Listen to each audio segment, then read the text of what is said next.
네, 안녕하세요. 해봤설TV의 성맥성 행정사입니다. 오늘은 토지 보상 현장에서 소유자께서 당황스럽게 느낄 만한 상황에 대해서 썰을 풀어보려 합니다. 물론 내 토지가 국가 공익사업으로 편입됐다는 소식이 가장 당혹스러울 겁니다. 토지 보상 사업이 진행이 되면서 황당한 사항이 종종 발생하는데요. 이게 최초에 느꼈던 편입에 대한 당혹감만큼이나 황당스러운 부분이 있습니다. 그 사항에 대해서 말씀을 드리자면 어떤 당황스러운 상황이 있느냐? 첫 번째는 사업 시행자가 감정평가를 했어요. 그래서 보상금을 산정해서 소유자께 손실보상 협의 요청을 했는데 소유자는 이 보상금이 만족스럽지 않았어요. 그래서 사업 시행자를 찾아갔죠. 찾아가서 담당 공무원한테 나 이거 금액이 마음에 들지 않는다. 이 금액으로는 팔지 못하겠다. 그랬더니 이제 담당 공무원은 이 금액에 대해서 저희가 따로 뭐 올려드릴 수 있는 방법은 없는데 또한 저희가 강제성도 없습니다. 강제성도 없어서 수용을 하거나 할 수는 없으니 이 금액이 마음에 들지 않으면 협의 안 하셔도 됩니다. 이렇게 설명했다고 해요. 그리고 두 번째 상황은 똑같은 상황이었어요. 사업 시행자가 감정평가를 했고 소유자께 손실보상 협의 요청서를 했어요. 당연히 소유자는 이 금액이 만족스럽지 않았어요. 그래서 사업 시행자에게 수용재결 신청 청구를 했어요. 그런데 답변이 사업 시행자는 이 사업은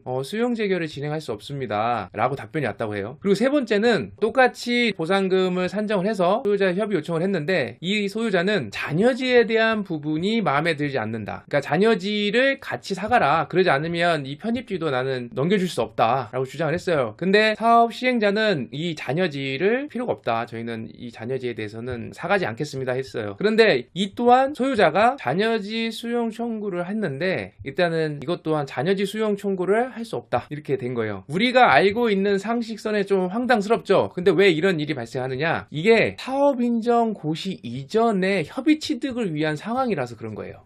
네, 먼저 우리가 일반적으로 알고 있는 토지 보상의 절차 흐름도입니다. 여기 보시면 보상 준비, 그러니까 사업 인정 고시를 하기 위한 이런 준비들을 하고 그게 끝나면 이제 보상 계획 연락 공고를 해서 주민 추천 감정 평가서를 받아서 3기관이 평가를 하고 금액이 산정이 되면 협의 요청을 하죠. 그리고 협의 요청을 했는데 불복을 한다 하면 이제 아래 절차, 수용 재결, 이의 재결, 행정 소송을 통해서 보상금을 증액시키는 이런 흐름도가 있어요. 그런데 이런 황당한 사항들이 발생하는 건 이 보상 준비, 그러니까 사업 인정 고시 이전의 상황들이에요. 그러니까 일부 지자체에서는 어떤 사업이 발생한다. 예를 들어서 신청사를 짓거나 아니면 주차장을 짓거나 이런 경우에 어느 구역을 이제 정하면 그 구역을 사업 인정 고시 전에 먼저 감정평가를 해요. 근데 감정평가도 사업 시행자가 임의적으로 두 개의 기간을 선정을 해서 평균을 내는 경우도 있고요. 보상계획 연락 공고를 내서 주민의 추천을 받아서 3개 기간이 감정평가를 하는 경우도 있어요. 그래서 이제 보상금이 산정돼서 이렇게 보내는 거예요. 그러다 보니까 사업 인정 고시가 없다 보니까 그런 상당한 상황이 발생을 하는 거예요. 전문가들도 그렇고 소유자도 그렇고 딱 내용을 들어봤을 때 감정평가업자 추천해서 사업 시행자가 보상금 산정했으니까 당연히 이제 이 협의 요청 단계라고 생각하는 거예요. 당연히. 그래서 조속 재결을 청구하고 뭐 잔여지 수용 청구도 청구하고 했는데 안 되는 이유가 이 사업 인정 고시가 없어서 그런 거예요. 그러니까 결국은 요 큰 보상 준비 이전의 그런 단계이기 때문에 이게 안 됐던 거죠. 그래서 그렇게 안 되면 사업 시행자도 그렇게 먼저 협의 취득을 하기 위해서 안 되면 그 취득하기 위해서 시간이 흐르면서 같이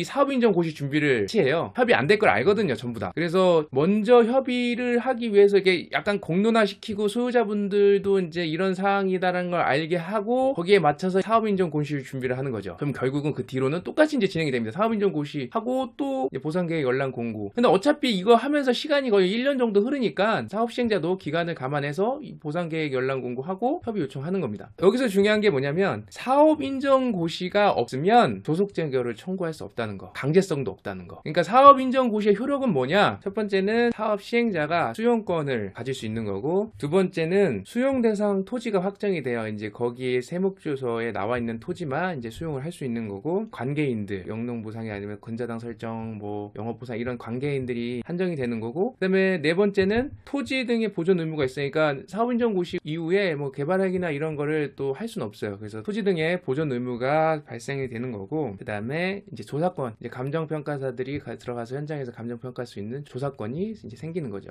토지보상 현장에서는 진짜 변수도 많고 이런 당황스러운 상황들이 많습니다. 네, 그런 상황들을 얼마나 빨리 파악해서 소유자한테 유리하게 보상금을 받게 하는 게 중요하죠. 자, 그러면 제가 설명드린 부분을 이제 요약을 하겠습니다. 그러니까 사업 인정 고시 전에 사업 시행자도 협의 취득을 하기 위해서 이런 감정평가를 할 수 있다. 그리고 그런 경우에는 수용권이 없기 때문에 조속 재결을 청구해도 의미가 없다. 없다라는 부분이고요. 그리고 그렇게 사업인정 고시 전에 협의 취득을 하다가 안 되는 경우가 있기 때문에 사업 시행자도 그 시간 순서의 흐름에 맞춰서 사업인정 고시를 준비해서 결국은 우리가 알고 있는 이런 일반적인 절차로 진행이 된다라고 알고 계시면 될 것 같습니다. 제가 준비한 내용은 여기까지고요. 다음엔 좀 더 행복을 업, 가치를 업 시킬 수 있는 내용을 준비해서 찾아뵙겠습니다. 시청해주셔서 감사합니다.